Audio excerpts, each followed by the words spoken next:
Hello, my name is Shawn, and I love to teach people to use their Cricut at my website, shawnmosh.com. I strongly believe that once you learn to use all the different functions in Cricut Design Space, you can create anything you want. And that's exactly why I plan to show you with today's project. So let's get started. Are a lot of card projects out there specifically for the Cricut Joy.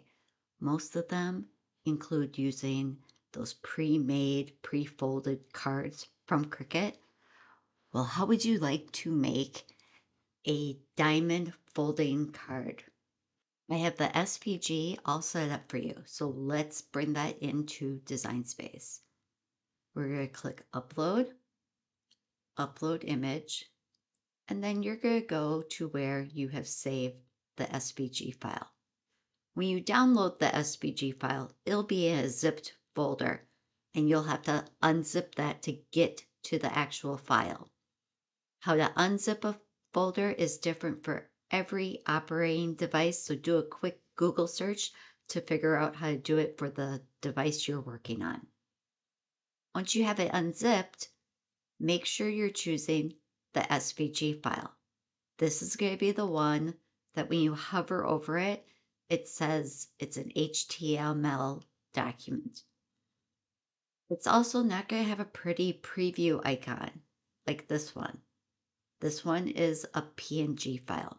The icon for an SVG is going to look like whatever web browser you are using. I'm going to double click on that, and that brings the file into Design Space. You can see that it defaults straight to a cut image. That's because it's an SVG file. It's fully layered. We don't have to remove any background pieces. It's ready to go. Let's click Upload, and now it's in our Upload folder, so I can select it. And you know it's selected because of the green border. Let's add that to our canvas. These are all the pieces you're going to need. I do have them grouped together. So let's start off by going above the Layers panel and clicking Ungroup. You can change the colors of some of these pieces. That's totally fine. But this is just how I had it designed for my card. The next thing you're going to want to do is find the two brown base card pieces. You can actually make this card on any of the Cricut machines. So here's a little bonus. I'm going to show you how I set it up for the larger machines first. Let's look at those over on the layers panel. You'll see that they are grouped together. If I expand that grouping, there's one piece that has 3 lines in it. And the other one is that larger square rectangle with the little points shape. These 3 lines here are your score lines. Now, when Cricut Design Space brings anything into it, it assumes that you are cutting it. So these are currently set up to be cut lines. So what we can do is on the operation, change it from cut to score. And you can see now the score lines have the dash through them so that you know it's a score line. So let's click on this one and do the same thing. Click that arrow to expand so you see all of the things inside this grouping. Then select just the one that's the lines. And then change the operation of just that one element from cut to score. The next thing you're going to want to do is select both the brown piece and the score lines and click attach. This is because attach holds placement and position. I want to show you what would happen if we didn't attach. So this one over here is not attached. It's just grouped. And this one is attached. Let's click make. I'm hoping that when I show you how these look in the cutting screen, that you'll really understand the difference between group and attach. So you see, if we don't click attach, it puts the score lines on its own cutting mat, which is absolutely not what we want. So let's cancel out of that. So select the score lines and the brown piece and click attach. So now when I click make, the first thing it's going to have me do is cut the white pieces. Then I can move on and cut the black.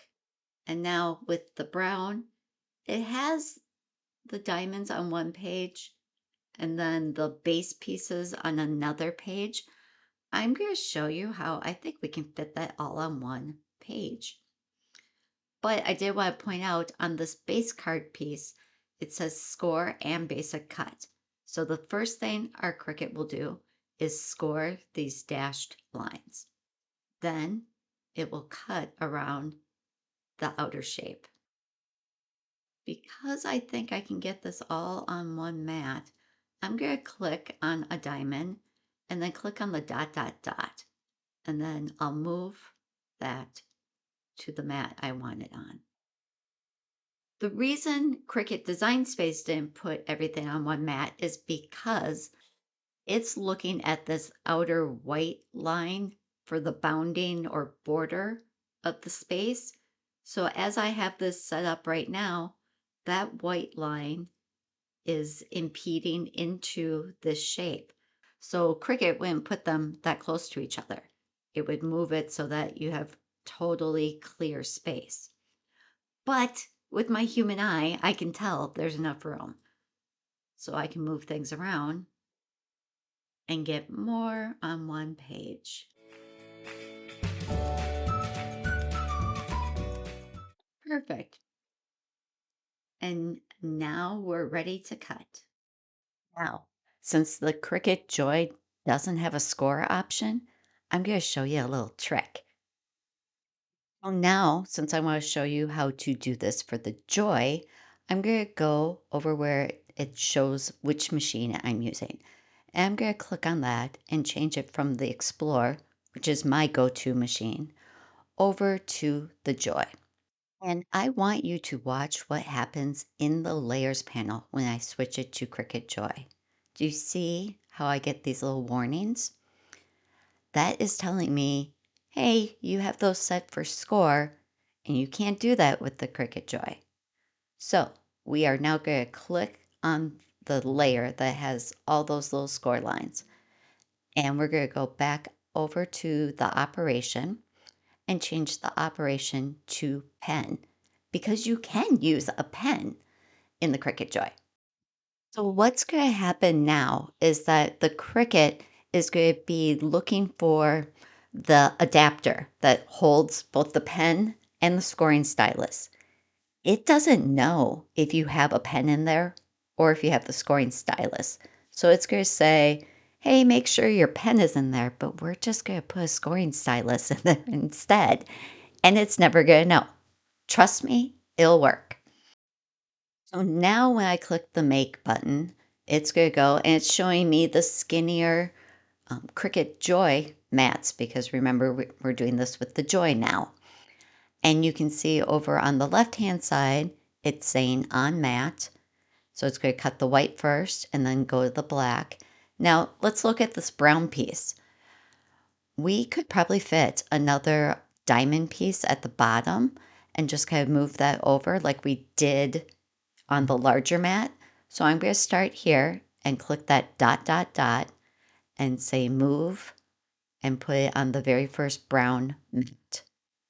It's going to land right on top of the other one, so I got to slide it down. Now, those little tips are overlapping. You might think that's a problem and that you won't be able to cut both of these on the same cutting mat, but you can rotate. And now I rotated it to make it fit. So that's going to save me a little bit of cutting. Now, when I go back here and look, there's not enough room to move those other ones. So that's the best I can do with the Joy, but that's just because it's got the skinnier mats. You can also see right here, it says pen and then basic cut. So remember, where it says pen, we're really going to put a scoring stylus in there. And because the Cricut is only sensing the adapter, it's not going to know that we put a scoring stylus in there instead of a pen. So it's going to end up scoring for us. You're going to love this. All right, let's go cut everything, and then I'm going to jump into the assembly portion. Now that we have everything cut out, we can start to assemble the pieces. I like to assemble all the little pieces and parts that are going to go onto the base card before I start doing anything with the base card. This kind of allows any glue that you're using some time to set up, and sometimes if you're adding little ink or embellishments to different cards, it gives that time to dry. For these larger pieces, I do like to use my tape runner that has a double-sided sticky tape in it, and I use the one from Creative Memories.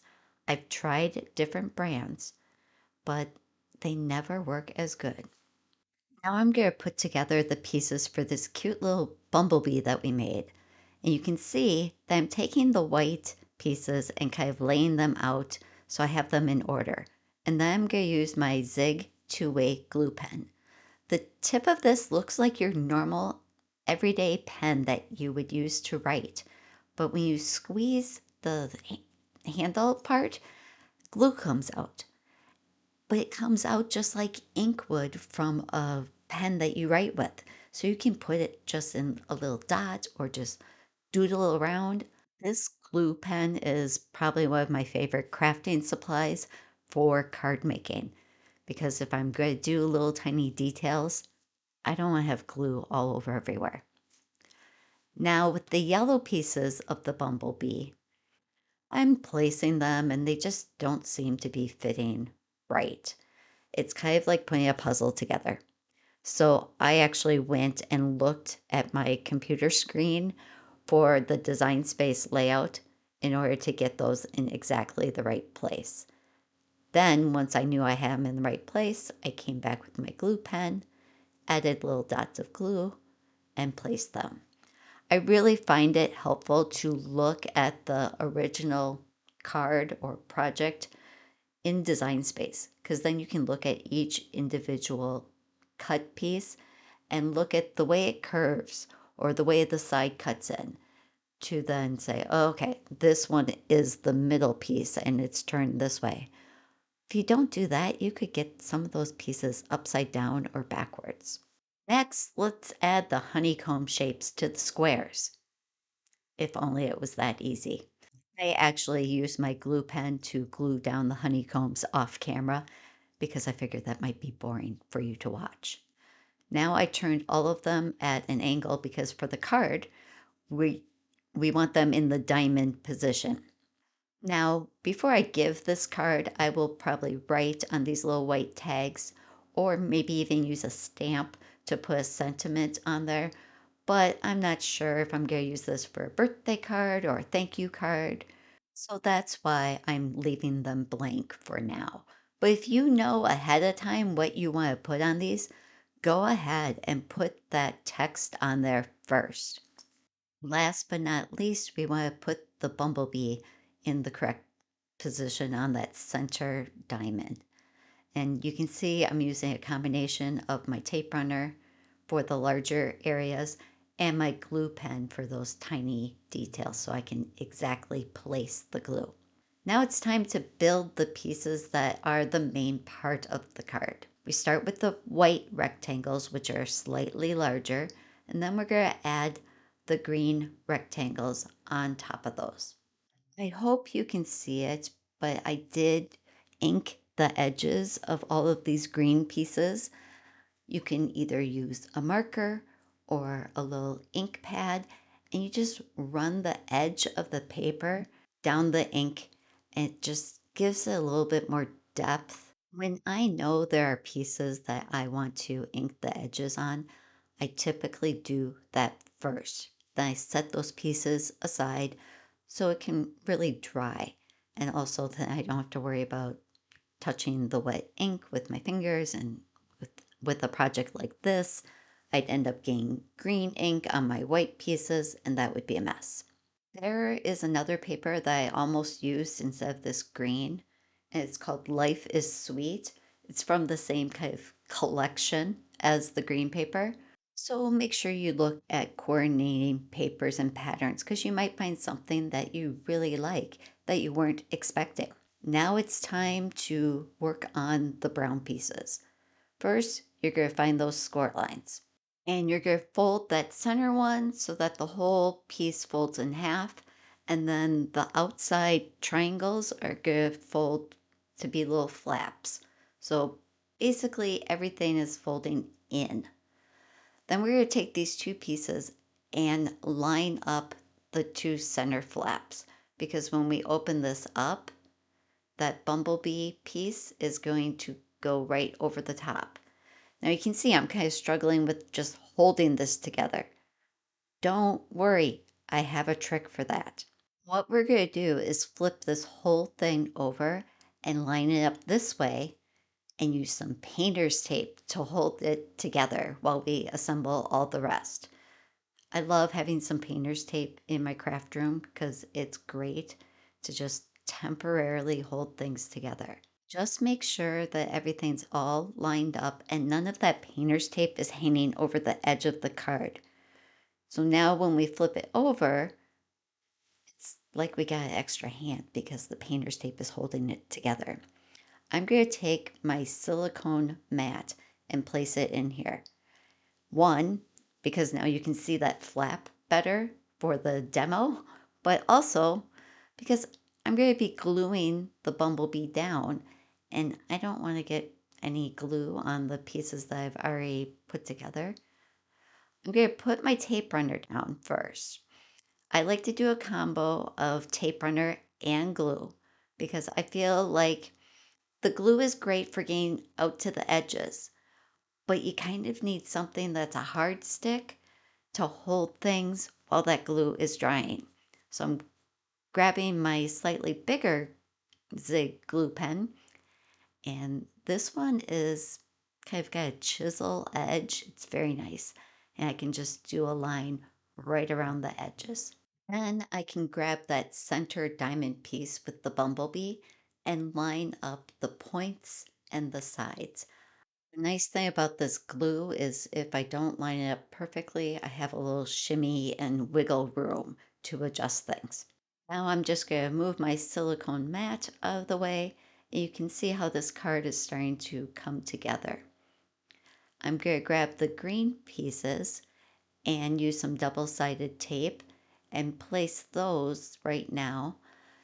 Now, because I'm using a dark brown, it was kind of hard to see my score lines, but I'm basically trying to center each one of these green pieces between the score lines in the different sections of this card.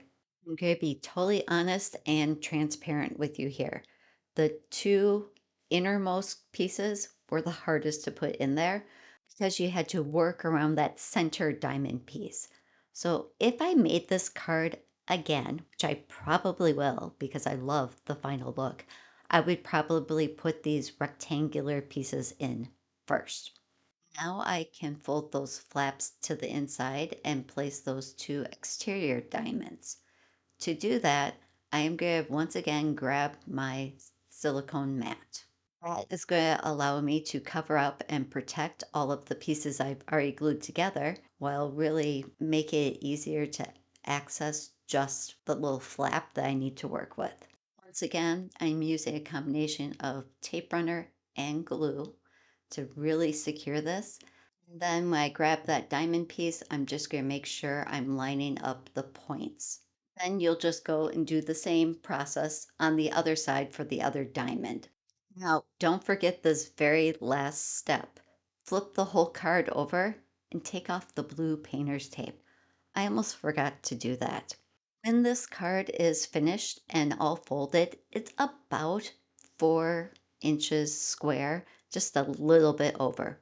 To fold it, you're going to just bring in each flap one at a time. So bring the left diamond in, and it did kind of stick right there at first. That is why lining up those corner points was so important. Now, if you wanted to, you could add extra embellishments out here.